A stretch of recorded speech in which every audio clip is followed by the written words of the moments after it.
It's never going to make sense. It's never going to be obvious. You're never going to walk out your door and see the obvious way that you want to go. And if you do, it's a trap. If you do go down the path,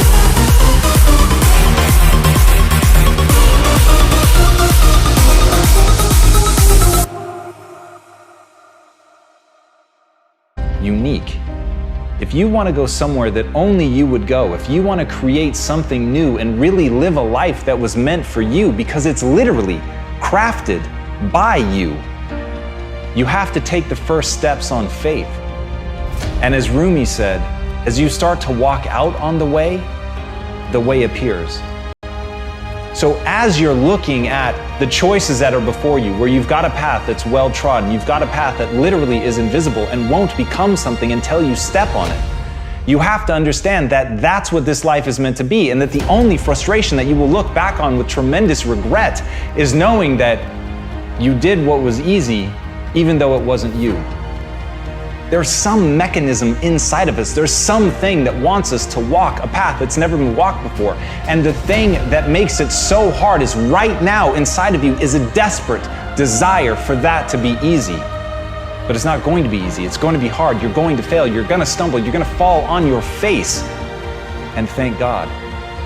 Because as Muhammad Ali said, only a man who knows what it's like to be defeated can reach down to the bottom of his soul and come up with the extra ounce of power it takes to win when the match is even. So what you have to ask yourself is, what do you want? Do you want it to be easy? Do you want the path to be well-worn? Or do you want the path to be yours? Do you want to know that inside of you is something that you can reach into and grab and that will be there at the moment that you most need it? Do you want to know that you're that type of person? Because if you do, you have to be willing to walk the path that doesn't exist. You have to be willing to tread through the brambles. You have to be willing to fall, because it is in that process of failure and pain and agony and suffering that you will become. That's the process that will make you you. That's the process that will shape you.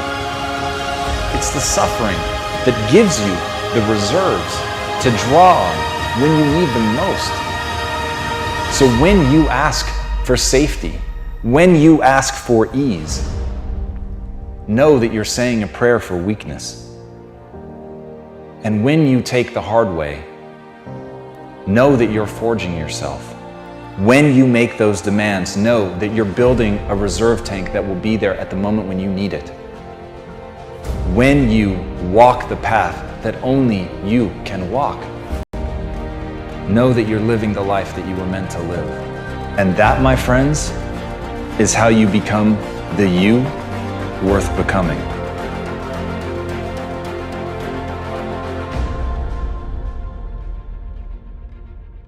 Let me just say this very clear so everybody gets it through their fucking dome. This is the greatest year to ever be alive in the history of mankind. If anybody has ever achieved something with 2 alcoholic parents, that's the blueprint that you can follow versus looking the other way. Life is binary. It's either offense or defense. You are either sitting in your seat right now on the offense or you're not. There is no half pregnant, there's no in between. You're either this or that. Do I believe that there is suppression around? Of course. But at a macro data, health, life expectancy, how much hate and negativity actually is in the complete world versus this is the best. We have it the best. And all I see is people sitting around and dwelling around dumb shit around what they don't have instead of focusing on what they do have. My friends, the internet is a miracle.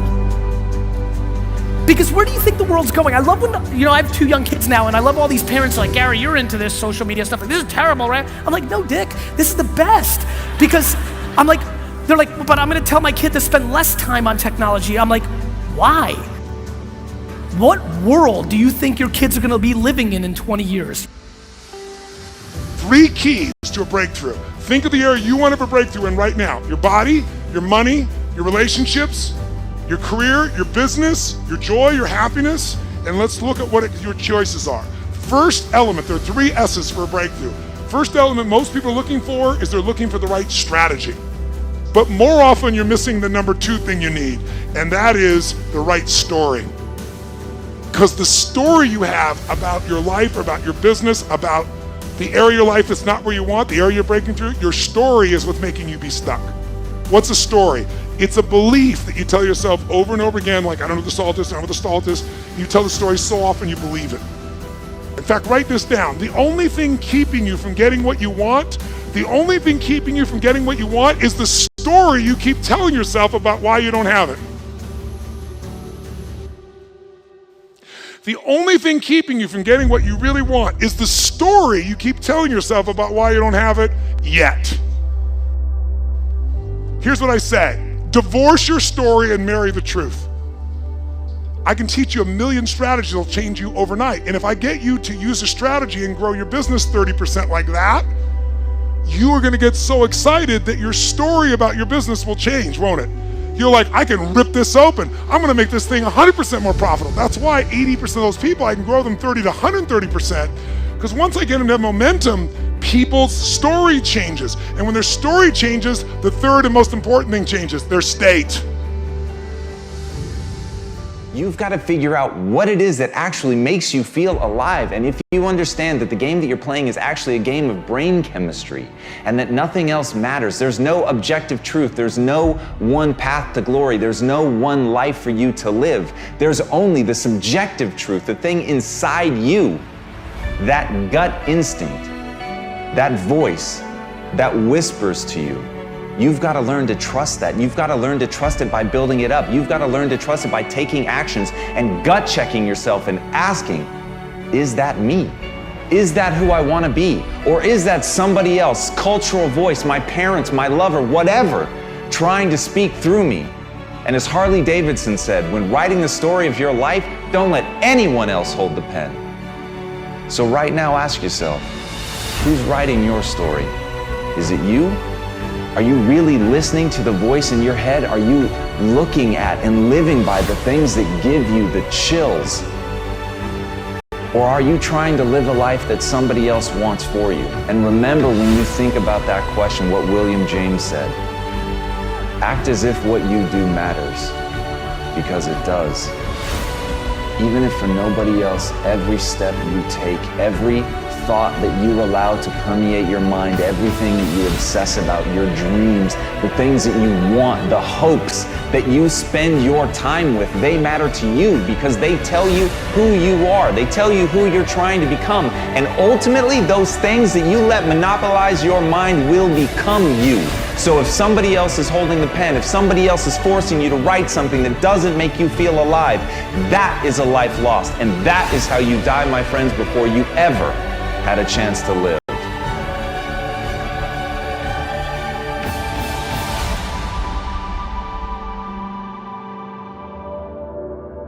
I want to ask y'all a question, and I need some answers.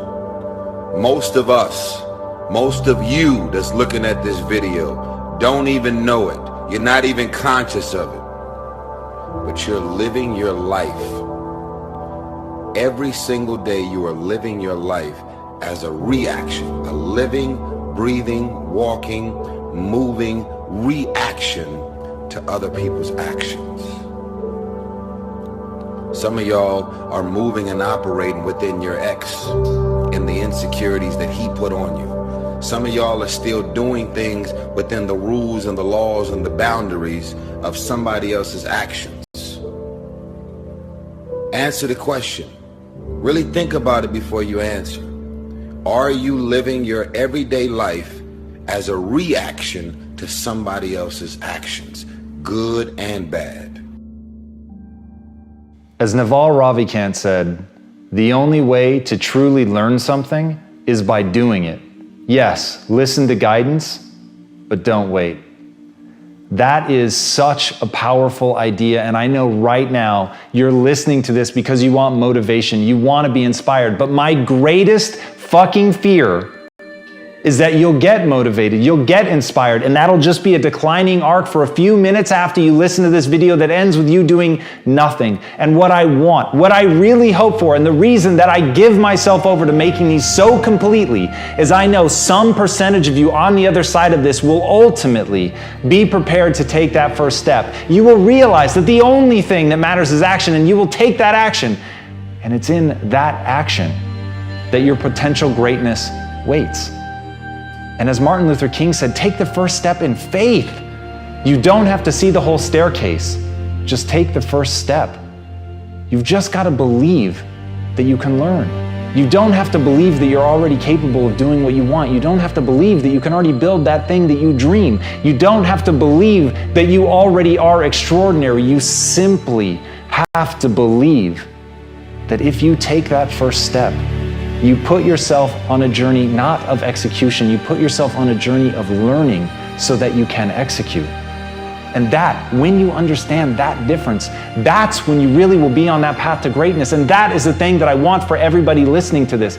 Please understand, the only thing you need to know is that you have to take the first step. Whatever the vision is that you have for your life, you absolutely can make it come true. And the process is very simple. The process is about learning. The process is about growing and getting better. It's about recognizing what you're not good at. It's about recognizing what you have to learn. It's about taking that first step on faith. On faith that you can get better. Not on faith that you're great. On faith that you can become the greatest of all time.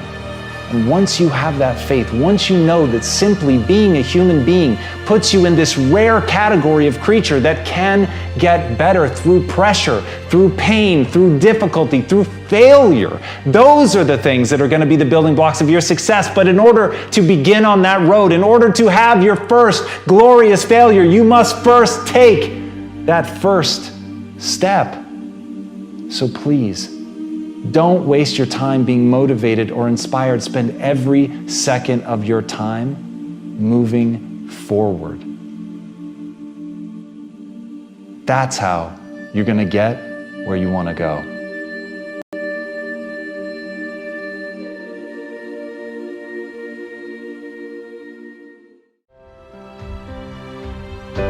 One of the most powerful thoughts that I know is, will this matter once I'm dead? Will this matter in 200 years, 300 years? How about 1,000 or 2,000 or 1,000,000 years? See, you have an opportunity today to step into your greatness, to live the way that you want to live. But we would rather project bullshit worries and concerns into our next day, ruining our potential, ruining our opportunity to make a difference. Quit bringing depression into your own life. What is your vision? Greatness is the most demanding mistress you're ever going to encounter. And I understand the advice that I'm about to give you is not for everyone. Most people should turn this off. But if you're going to stick with me, if you're going to listen to what I have to say, it's because you want something tremendous in your life. You want to stand out from everyone else. You want to do something more than other people think is possible. You literally want to stand outside the norm. And if that's the case for you, then understand that, as Albert Einstein said, only one who devotes himself to a cause with his whole strength and soul can be a true master. For this reason, mastery demands all of a person. If you want to get great, if you really want to make a skill set your own, if you want to be able to do something, and at the end of the day, if you want to transform the world, if you want to make grand changes, if you want to do all of that shit, all the empty words that people spout all the time, let me tell you, the only thing that's going to separate you from all the other blowhards who are just talking words and will never do anything is to give yourself over completely, to let that obsession, let that thing that you love completely consume you. And in that, your only chance to really become great lies. As Franz Kafka said, don't bend, don't water down, don't try to make it logical. Rather, follow your most intense obsessions mercilessly. Can you do that? Can you become mercilessly obsessed? Can you let something occupy you to where all logic and reason is gone out the window and the only thing that matters is whether or not you accomplish? Will you hold yourself accountable to metrics? Will you look at the world and see, am I actually making change? Are you prepared to hold yourself to that standard? Because if you are, there is nothing you can't fucking do. If you're willing to take that responsibility on to transform yourself as a human being, if you give yourself over to getting great, if you give yourself over to that obsession, if you feed it like you would feed a beast, if you feed it like you would feed a fire that can wipe out an entire mountainside, then you've got a chance. But it's got to burn within you like that. You've got to feed it like that. You've got to feed it skills. You've got to get better every day. You've got to constantly wake up and understand exactly what it is that you're building towards that, and build towards it with a relentlessness that other people think is mania, that other people can see only madness in what you do. And if you can push yourself to that level, then the world will bend to your will. What I'd like for you to do right now, I want you to think about your dream. Think about your dream right now and envision it. I don't know what that dream is that you have. I don't care how far-fetched it might appear to be. I don't care how disappointing it might have been as you've been working toward that dream. But here's what I know, that dream that you're holding in your mind, that it's possible. See, sometimes we can't say, I can do that. But what we can say, that it's possible that I can have my dream as we run toward it, as we work on it day in and day out. And most people don't work on their dreams. Why? They stop growing, they stop working on themselves, they stop stretching, they stop pushing themselves. These are not risk takers. Most people have done all that they're ever going to do. They raise a family, they earn a living, and then they die. But people who are running toward their dreams, life has a special kind of meaning. That in the process of working on your dreams, you are going to incur a lot of disappointment, a lot of failure, a lot of pain, a lot of setbacks, a lot of defeats. But in the process of doing that, you will discover some things about yourself that you don't know right now. What you'll realize is that you're more powerful than you could ever begin to imagine. Align yourself with people that can encourage you, people that can empower you, people that you can learn from, people that you can grow from. Look at your life, look at where you want to go. Don't worry about your circumstances. Don't worry about your age. See, it's time now. If you want to make this your decade, you've got to start saying yes to your life. You've got to start saying yes to your dreams, yes to your unfolding future, yes to your potential. Why not? The future is unfolding for you right now. The future is unlimited for you right now. No one knows where you can go. No one knows what you're capable of or what's possible for you. We have the power to change our personal history, changing the direction of our lives, changing our thoughts, changing where we want to go, exploring new horizons. So as you begin to look at this decade and affirming that this is your decade, as you set goals that will make you stretch, that will bring out the best in you, as you begin to remove the negative, toxic people from your life, as you decide to take some chances in life. And that's one of the things that's very important. Viscott said, if you're not willing to risk, you cannot grow. And if you cannot grow, you cannot become your best. And if you cannot become your best, you cannot be happy. And if you can't be happy, then what else is there? People should make New Year's resolutions if they're actually watching this video on January 1st. If they're watching it on December 23rd, they should make December 23rd resolutions. Waiting miraculously to when the calendar flips to start making your life better is silly at best and pisses me off at worst. And so whenever you're watching this, because it lives on the internet, and thus that means you could watch this on June 17th, 2017, make a resolution every day of your life because you only get one at bat.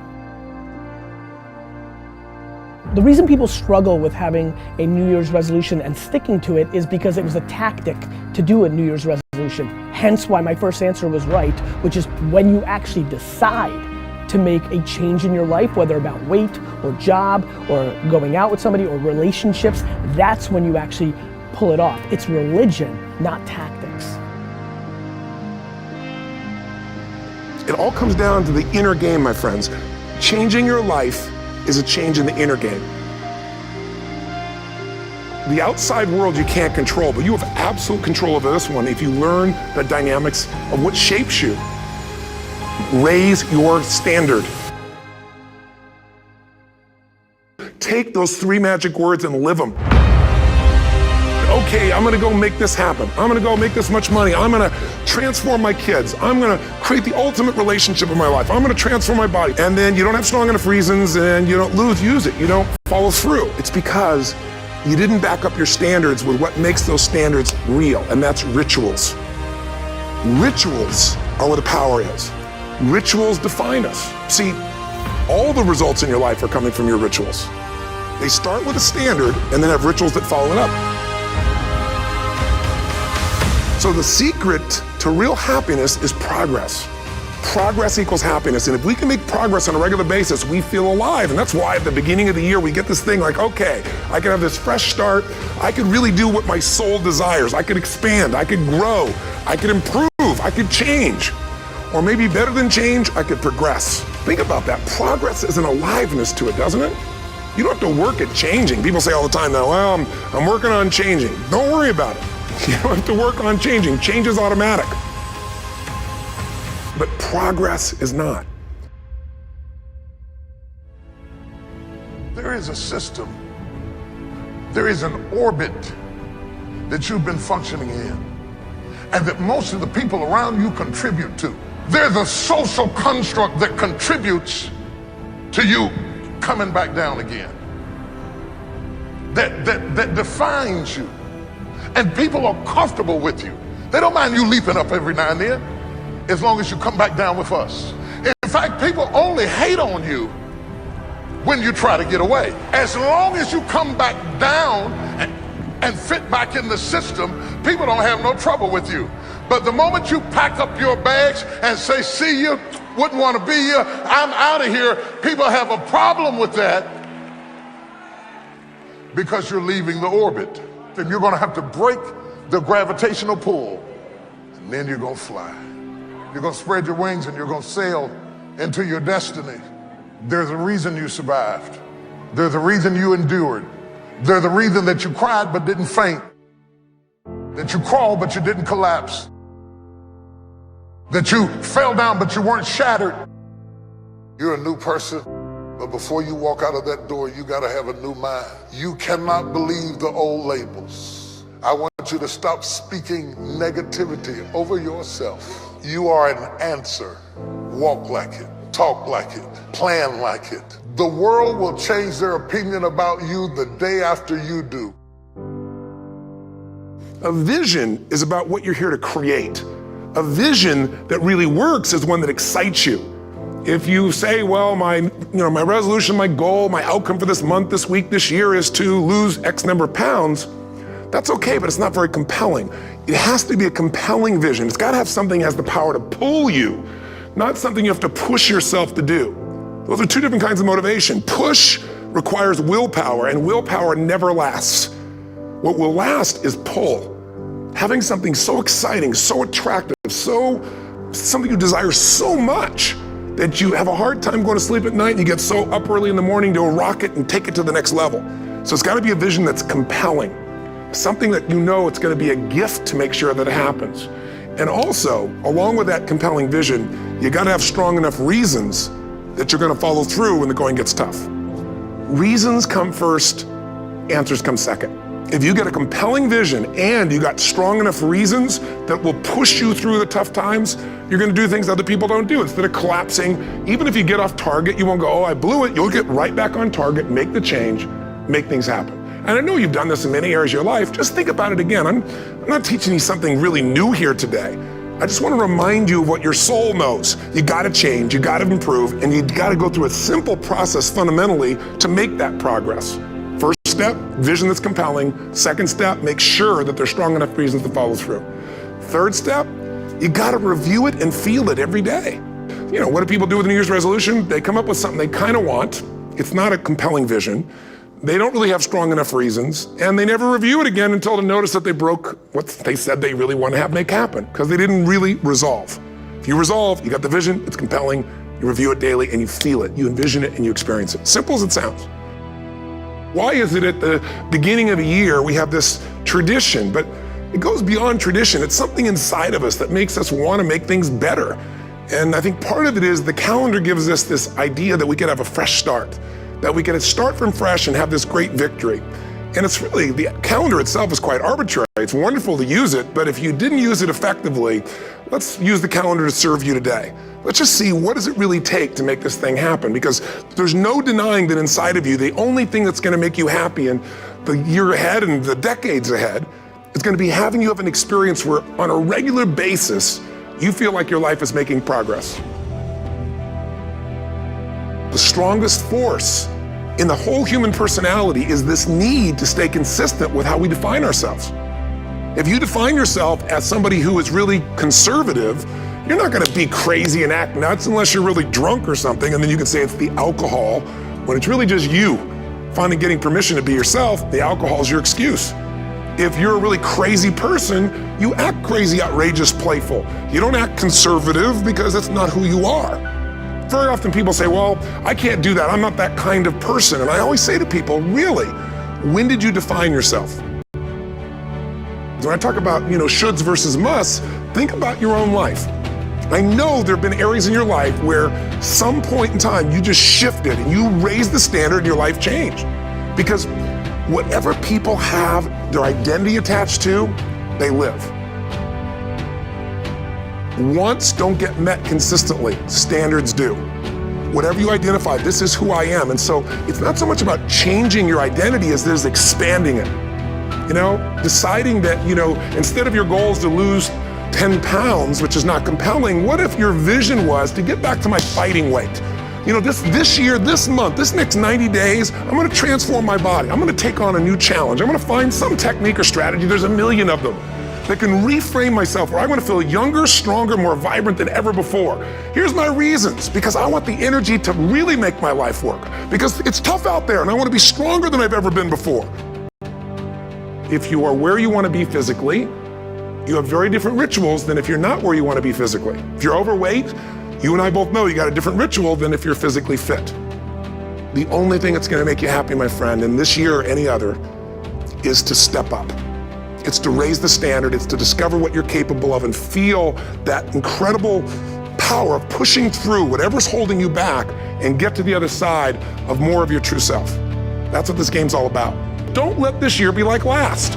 And if last year was great, still don't let it be that way. Raise the standard. If your life is perfect and extraordinary, you darn well know you're not gonna be happy unless you keep making it better. That's what makes us feel alive. It's not what we get that makes us happy, it's who we become and what we're able to give because we become more. Once you discipline yourself in one area of your life, you feel yourself doing it in other areas as well. And I always say something that my original teacher taught me. I always remind people, there's always two pains in life. There's the pain of discipline, or there's the pain of regret. And discipline weighs ounces, as my friend Jim Rohn taught me. Regret weighs tons. You don't have regret. If you make the changes in yourself, you're gonna be proud this year, and no amount of money or accolades from other people can mirror the feeling of being proud of knowing you've taken back control of your life, or you've taken a great life to another level. Because once you do that, you have something you can give other people, whether it be your kids or your friends or your family, and ultimately that's what life's about.